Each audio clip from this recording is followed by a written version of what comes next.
Hello everyone, welcome to our channel. तो दोस्तों, आज है ईवीएस का प्रैक्टिस सेट 7 और इसके पहले भी ईवीएस और सीडीपी का प्रैक्टिस सेट करवा चुकी हूँ। आप लोग नहीं देखे हैं तो डिस्क्रिप्शन में लिंक दे दूँगी या फिर आप इसी चैनल पर जा करके देख लीजिएगा। और हाँ, प्लीज़ आप लोग वीडियो पूरा देखिएगा। वीडियो पसंद आए तो चैनल को सब्सक्राइब और लाइक कर दीजिएगा मेरे दोस्तों। आइए देखते हैं पहला क्वेश्चन। जिस राज्य में नेहरू इंस्टीट्यूट ऑफ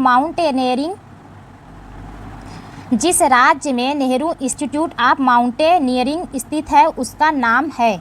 ए है उत्तर प्रदेश, बी है उत्तराखंड, सी है हिमाचल प्रदेश, डी है झारखंड।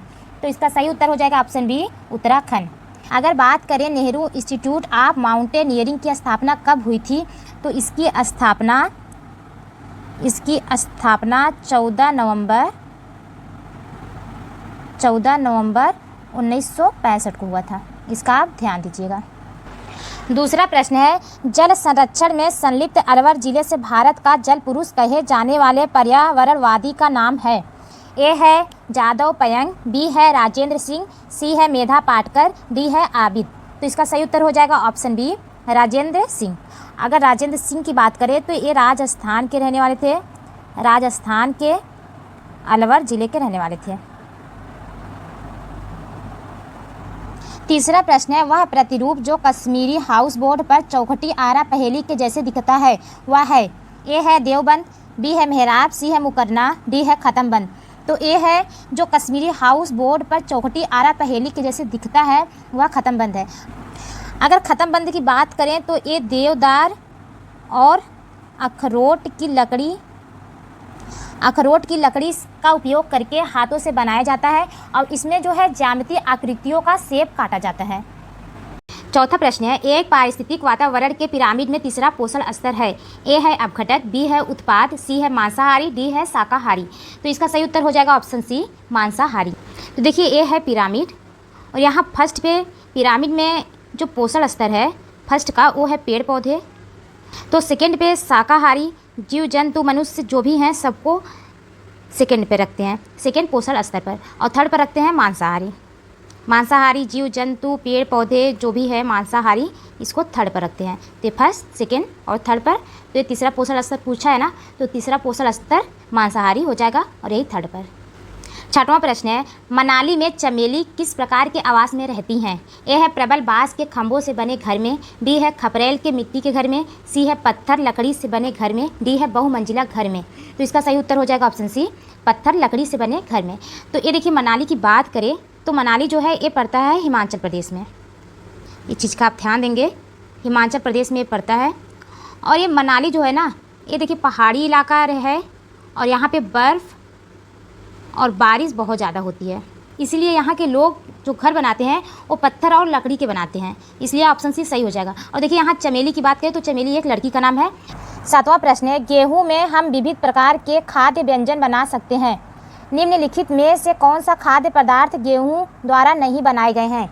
ए है उत्पम और डोसा, बी है चपाती और केक, सी है हलवा तथा पूरी, डी है स्लाइड ब्रेड तथा पुआ। तो इसका सही आंसर हो जाएगा ऑप्शन ए, उत्पम तथा डोसा। क्योंकि यहाँ पर कहा क्या गया है कि गेहूं के विविध प्रकार के खाद्य व्यंजन बना सकते हैं। निम्नलिखित में से कौन से खाद्य पदार्थ गेहूं के द्वारा नहीं बना सकते? यहाँ पर है नहीं बना सकते हैं, तो वो है उत्पम और डोसा नहीं बना सकते हैं। बाकी अगर चपाती की बात करें, ये बना सकते हैं गेहूँ से, केक भी बना सकते हैं, हलवा और पूरी भी बना सकते हैं, स्लाइड ब्रेड और पुआ भी बना सकते हैं। क्योंकि जो उत्पम और डोसा है ये चावल को पीस करके बनाया जाता है। ठीक है, इस चीज़ का आप ध्यान देंगे, चावल को पीस करके बनाया जाता है, इसीलिए ऑप्शन ए सही हो जाएगा। आठवां प्रश्न है, पाठ अमृता की कहानी में ग्राम खेजड़ी को उसका नाम मिला है। तो अमृता की बात करें, ये एक लड़की है, इन्होंने खेजड़ी के पौधों को बचाने में इनका बहुत बड़ा योगदान रहा है। और खेजड़ी की बात करें तो ये एक पौधा है।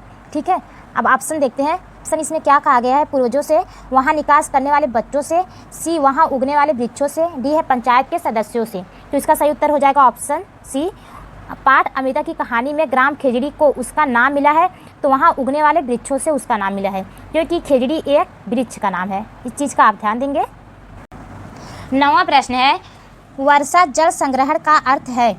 ए है वर्षा के जल भंडारण सतही या अधोसतही जल भृत में होता है, बी है वर्षा के जल को छात्रों के ऊपर से तथा पार को बह जाने दिया जाता है, ऐसा नहीं है। सतही वर्षा जल से मिट्टी या गंदगी हटाना, सतही वर्षा जल के लवण हटाना, ऐसा नहीं है, ऑप्शन ए ही सही होगा, क्योंकि वर्षा जल संग्रहण का अर्थ होता है वर्षा के जल का भंडारण सतही या अधोसतही जल भृत में होता है, इसका अर्थ यही होता है, इसलिए ऑप्शन ए सही हो जाएगा। 10वां प्रश्न है, स्वच्छ भारत अभियान कब आरंभ किया गया था?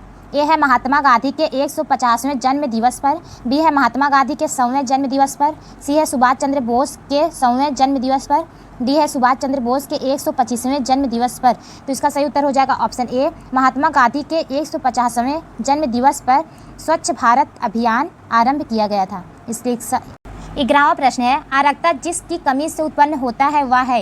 ए है विटामिन डी, बी है कैल्शियम, सी है आयरन, डी है आयोडीन। तो इसका सही उत्तर हो जाएगा ऑप्शन सी, आयरन।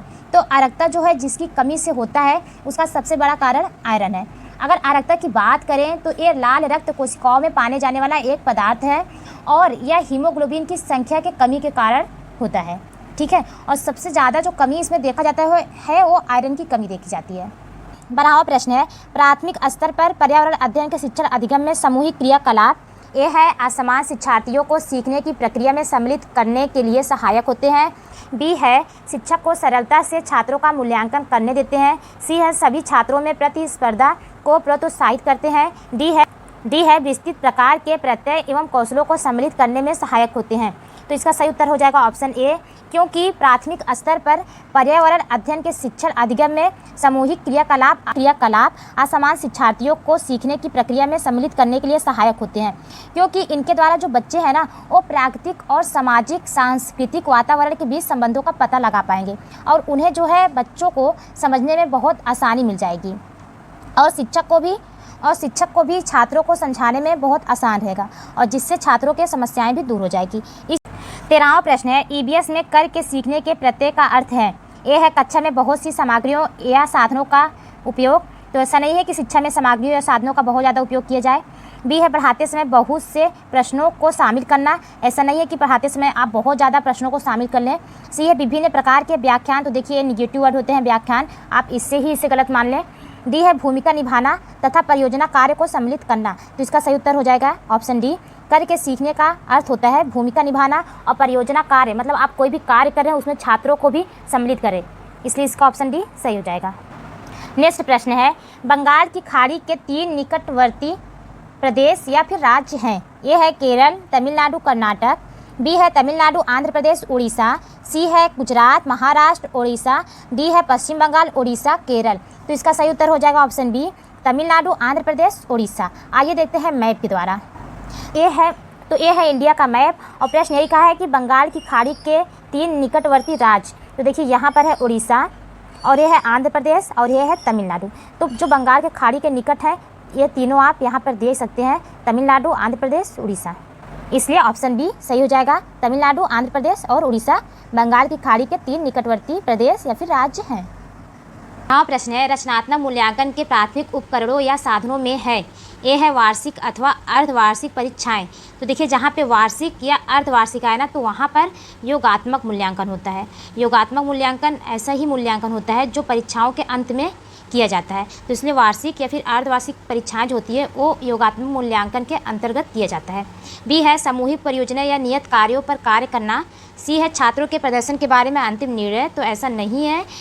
डी है फेल अथवा पास, तो पास अथवा फेल है तो ये देखिए निगेटिव वर्ड है, तो एरर जहाँ आए वहाँ आपको गलत ही मान लेना है, इसलिए डी ऑप्शन भी गलत हो जाएगा। तो इसका सही उत्तर हो जाएगा ऑप्शन बी, रचनात्मक मूल्यांकन जो है वो प्राथमिक उपकरण या साधन जो है वो है सामूहिक परियोजना या नियत कार्यों पर कार्य करना। जैसे कोई छात्र है और कोई भी काम कर रहे हैं स्कूल में, कुछ भी कर रहे हैं, आप उसी टाइम उनका मूल्यांकन कीजिए कि ये छात्र पढ़ने में कैसा है, ये छात्र किस चीज़ में आगे है, तो इसी को रचनात्मक मूल्यांकन कहते हैं। इसमें आपको कोई परीक्षा या कुछ भी ऐसी चीज़ें नहीं लिए जाता है, ठीक है, इसलिए ऑप्शन बी सही हो जाएगा। रचनात्मक मूल्यांकन सामूहिक परियोजना या नियत कार्यों पर कार्य करना। 16वां प्रश्न है, प्राथमिक कक्षा के छात्रों को परिवार थीम पढ़ाते समय एक उचित क्रियाकलाप में शामिल हो सकता है? ये है बच्चों को प्राकृतिक पैदल शहर के लिए जाना, बी है बच्चों से कहना कि वह अपने परिवार के सदस्यों की रुचियों के बारे में लिखें, सी है परिवार में लड़कों एवं लड़कियों संख्या की गिनती करना, डी है उनसे अपने प्रिय अध्यापक के बारे में बात करने के लिए कहना। तो देखिए यहाँ पर प्रश्न से ही समझ में आ रहा है कि परिवार की थीम पूछी गई है। ठीक है, इसलिए ऑप्शन भी सही हो जाएगा, क्योंकि यहाँ पे परिवार के सदस्यों की रुचियों के बारे में लिखें। जो बच्चे हैं आप उनसे यही कहेंगे। प्रश्न है, कल्पना कीजिए आप एक उद्यान पार्क में हैं, भूकंप आ गया, आप सुरक्षा के लिए कौन सी युक्तियाँ अपनाएंगे? ए है इमारतों से दूर खुले में रहिए, बी है निकटतम इमारत में भाग जाइए, तो अगर आप इमारत में भाग जा रहे हैं तो वहाँ जान को खतरा रहेगा। सी है निकटतम वृक्ष के नीचे खड़े हो जाइए, अगर आप वृक्ष के नीचे खड़े हो रहे हैं तो वृक्ष गिरने का डर रहेगा, इसलिए सी भी गलत हो जाएगा। पार्क में निकल कर भागते हुए निकटतम सड़क पर जाइए, तो अगर आप सड़क पे जा रहे हैं तो इस चीज़ का आप देखे होंगे कि सड़क के किनारे भी पेड़ पौधे वृक्ष रहते हैं, इसलिए वहाँ भी आपके लिए खतरा रहेगा। सबसे सही उत्तर है ऑप्शन ए, इमारतों से दूर खुले में रहिए। तो अगर भूकंप आ जाता है, आप घर में हैं या फिर पार्क में हैं, कहीं पर भी हैं, आपको खुले में ही जाना सबसे सही रहेगा, जहाँ पर ना ही पेड़ पौधे हो और ना ही कोई इमारत हो। वहाँ पे आप अपने आप को बिल्कुल सुरक्षित महसूस करेंगे, इसलिए ऑप्शन ए सही हो जाएगा। तो दोस्तों आज के लिए इतना ही प्रश्न। कमेंट कीजिएगा ये सेशन आपको कैसा लगा। थैंक यू सो मच, मिलते हैं नेक्स्ट वीडियो में।